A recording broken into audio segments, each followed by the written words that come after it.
Ikhwani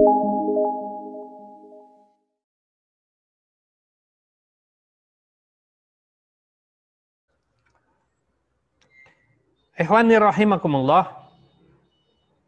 Dari situ kita bisa, saya pikir, untuk mencari teori kepemimpinan yang karakter kepemimpinan yang paling baik.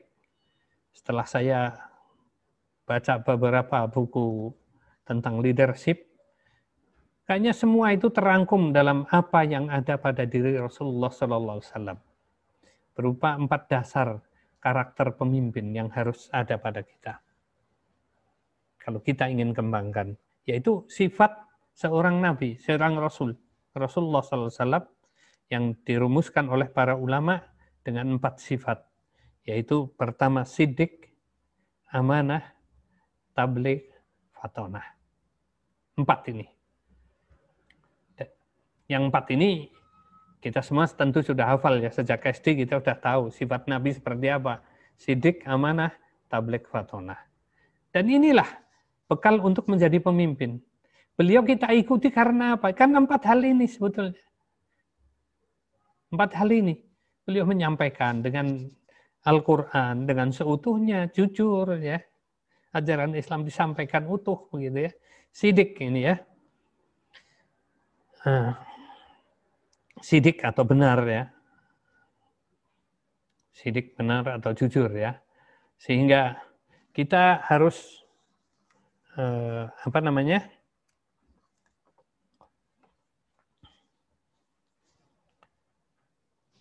kalau kita mengembangkan kepemimpinan kita, sifat kepemimpinan kita, yang pertama menjadi bekal kita harus menjadi orang yang jujur atau orang yang benar.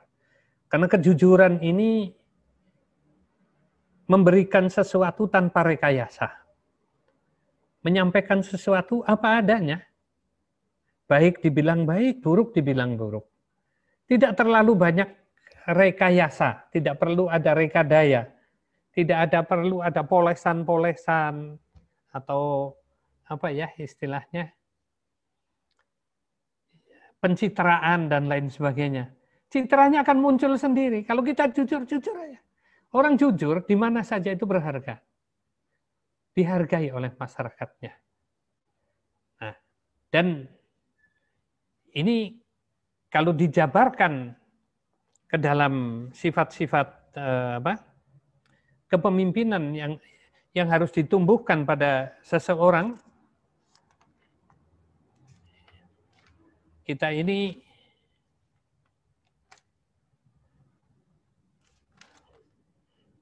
ya. Pertama, kita itu harus jujur sesuai dengan kemampuan kita. Jujur aja, mampunya begini, beginilah.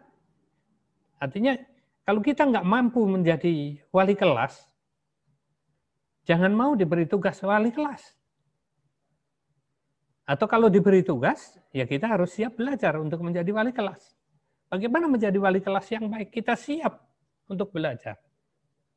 Kita siap untuk mengembangkan diri. Artinya kita harus berada di posisi kita yang benar. Sesuai kemampuan. Kalau nggak mampu ya sudah, jangan jadi di bawahan aja. Mimpin diri sendiri saja nggak bisa, bagaimana akan mimpin orang lain misalnya. Ya, kalau kita ingin bisa mimpin orang lain, kita harus bisa pimpin diri kita sendiri. Kita harus bisa manage diri. Kita harus bisa kendalikan diri. Bagaimana manajemen waktu kita. Bagaimana manajemen pembicaraan kita. Tidak semua hal kita sampaikan. Tidak semua hal kita kita sebarluaskan misalnya. Ini patut atau tidak patut disebarluaskan. Ini pas atau tidak untuk kita viralkan misalnya sesuatu itu. Sehingga benar, posisi kita ini benar ya. Yang kedua, pertama benar posisinya. Yang kedua, benar sifatnya. Artinya yang namanya benar sifatnya, artinya ya sikap kita itu harus sudah benar. Berada di dalam koridor yang benar. Selalu menjaga diri berada di garis kebenaran. Jangan sampai kita berada di dalam tempat yang kita sendiri tidak yakin. Yakin baik apa enggak baik nih? Yakin tepat apa tidak tepat nih? Kayak gitu ya. Sehingga kita harus yakin ketika mau melangkah dengan keyakinan. Sehingga dikatakan ini kalau kita akan menjadi pemimpin, kita akan melewati minimal itu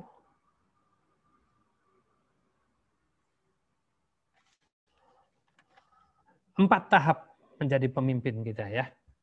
Yang dengan kesidikan kita ini ya. Kita betul-betul patut jadi pemimpin. Yang pertama, awalnya tentu kita tidak tahu. Apa yang kita tidak tahu bahkan. Jadi blank begitu ya. Menjadi kepala sekolah.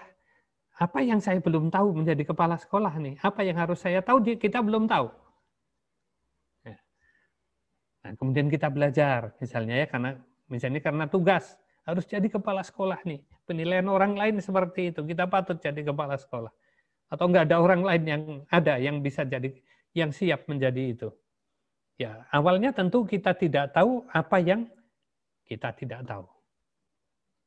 Terus belajar, kembangkan diri, tanya sana sini, kiri kanan. Ini sehingga akhirnya saya tahu apa yang saya tidak tahu. Ya. Jadi yang kedua menjadi saya tahu apa yang saya tidak tahu. Kan sudah tahu nih yang nggak tahu. Kalau kita sudah tahu apa saja yang kita tidak tahu, kejar tinggal. Saya belum tahu bagaimana manage kelas, bagaimana manage keuangan, belajar keuangan. Bagaimana memanage ini, belajar ini. Bagaimana mengadakan training seperti apa? Begini. Bagaimana meneliti kemampuan atau mendeskripsikan kemampuan anak buah? Begini caranya. Banyak hal nanti yang kita tidak tahu, kita pelajari. Sama seperti kita berumah tangga. Awalnya tentu blank. Tidak tahu bagaimana harusnya jadi suami, bagaimana harusnya jadi istri. Alhamdulillah sebagai muslim ada buku petunjuk. Belajar. Hari ini banyak yang menikah, sebelum menikah ikut dulu sekolah pranikah. Jadi ini kebetulan di Purwokerto kita mengadakan, kemarin laris juga sekolah pranikah, pesertanya 500 lebih. Jadi mau nikah, belajar dulu bagaimana menikah, bagaimana menjadi suami, kewajiban istri, bagaimana menjadi suami yang baik, menjadi istri yang baik. Tapi banyak juga yang tidak. Kakek-kakek kita mana ada sekolah pranikah. Tapi bisa kita kagumi akhirnya ketika sudah menjadi kakek kita. Kita taunya kakek kita pandai. Kita taunya kakek kita wise, bijak. Kita taunya kakek kita bisa menjadi rujukan, banyak pengalaman. Karena dia sebetulnya belajar, baik secara formal maupun non-formal tentunya ya. Karena dia belajar, apa yang tidak tahu dia belajar. Sampai akhirnya menjadi tahu. Awalnya tidak tahu apa yang tidak tahu. Kemudian tahu apa yang dia tidak tahu. Akhirnya menjadi tahu apa yang harus dilakukan.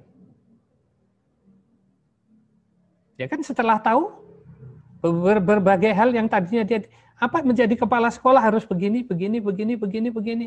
Panduan kepala sekolah, cari buku-bukunya, browsing di mana-mana, cari pengalaman, tanya sana, tanya sini, ikut pelatihan dan lain sebagainya. Skill kita meningkat, kita menjadi tahu lah ya. Akhirnya kemudian kita tahu apa saja yang harus kita lakukan. Dan kemudian kalau mau menjadi pemimpin sebenarnya, kita tidak melangkah kecuali apa yang saya sudah tahu. Tidak ambil keputusan kecuali kita sudah mempelajari suatu hal itu. Itu pemimpin. Jadi ini dengan kejujurannya. Ini mengelola kejujuran kita. Ya. Sehingga kita tahu apa yang benar, yang seperti apa. Tadinya nggak tahu yang benar seperti apa. Tahu mana yang benar-benar, ini harusnya begini, harusnya begini, harusnya begini, harusnya begini. Setelah itu ya kita perjuangkan. Nah, dimulai dari niatan yang benar, kemudian kita titi jalan yang benar, menuju target yang harus benar juga.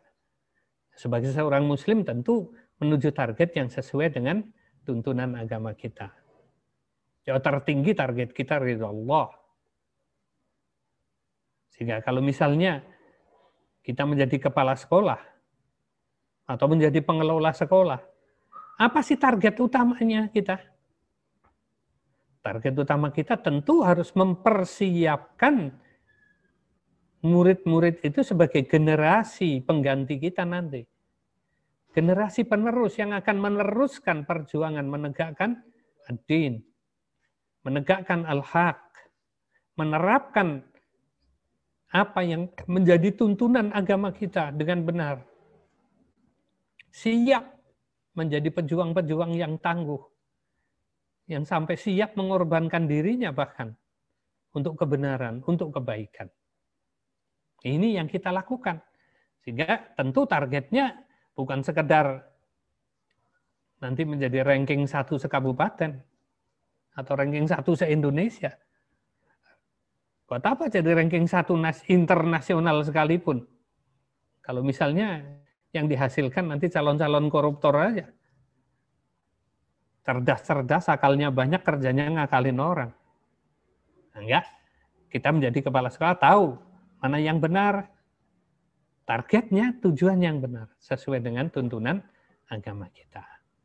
Ini yang namanya sidik. Kemudian dengan kejujuran kita, dengan kebaikan kita, ini orang akan mengikuti kita menjadi teladan. Inspiratif kita ini. Jadi orang yang inspiratif. Jadi menjadi pemimpin harus menjadi inspiratif. Orang itu bisa meneladani kita. Jangan sampai pemimpin nggak ada yang bisa diteladani. Apanya ini? Datang ke sekolah paling akhir, absennya paling banyak, misalnya kayak gitu. Untuk apa? Ya tidak patut dia jadi pemimpin dong. Ketika dia bekerja belum akan menyelesaikan tugas sampai tuntas. Tanggung jawabnya diselesaikan dengan sebaik-baiknya. Ini yang namanya orang yang jujur. Jadi orang yang sidik ya.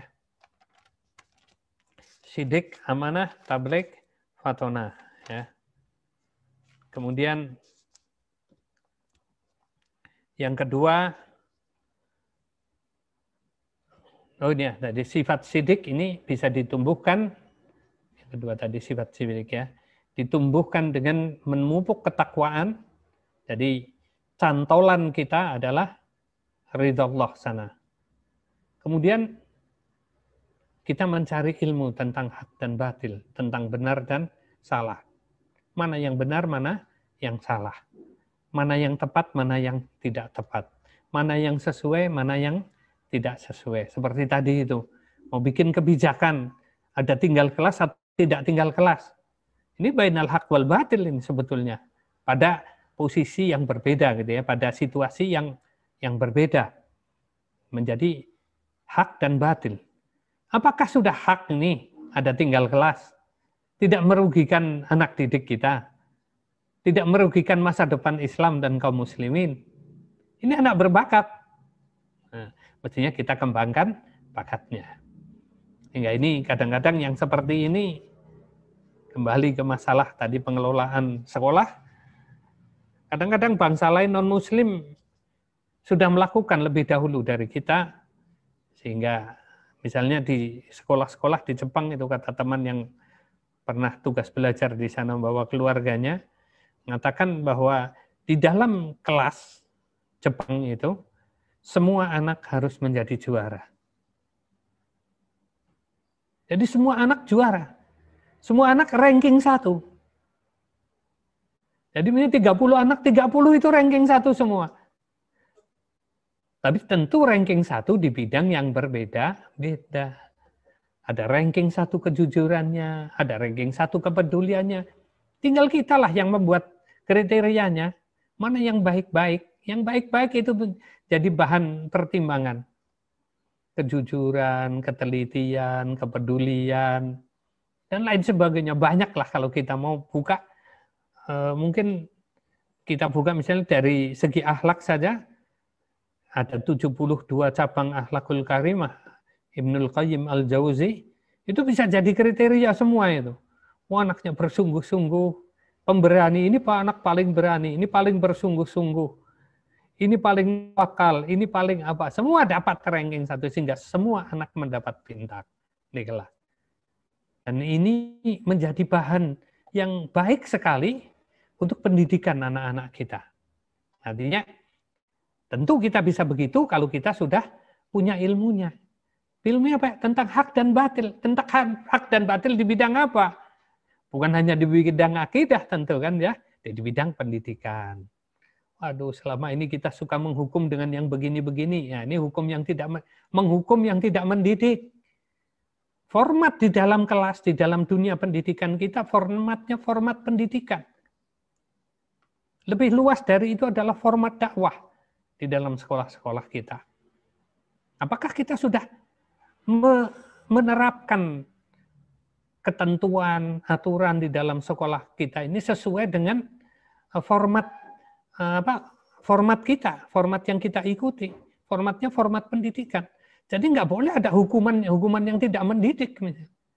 Hukumannya apa kayak gitu? Kalau ini kesalahannya masalah akhlak, suka bohong, nah, hukumannya sesuatu yang bisa menghilangkan kebohongan. Bagaimana caranya? Belajar. Belajar bagaimana ini? Cari hukuman-hukuman untuk mengurangi kebohongan. Sifatnya hukuman. Tapi jangan sampai merugikan anak, karena mereka itu di tempat kita ini sedang dididik misalnya. Jadi ini sifat sidik kita kalau kita kembangkan kurang lebih seperti itu. Begitu juga tadi tentang benar dan salah, dan hak dan batil atau benar dan salah. Sudah benar atau tidak. Sesuai dengan tuntunan agama apa tidak, sesuai dengan fitrah atau tidak, dan lain sebagainya. Ya, ini di dalam dunia pendidikan. Begitu juga ketika dalam rumah tangga. Begitu juga ketika di dalam masyarakat. Bahkan nanti misalnya sampai menjadi pemimpin, ya anggota DPR atau menjadi presiden, jadi apa sajalah ya. Ternyata tidak ada satu aturan pun yang tidak memihak.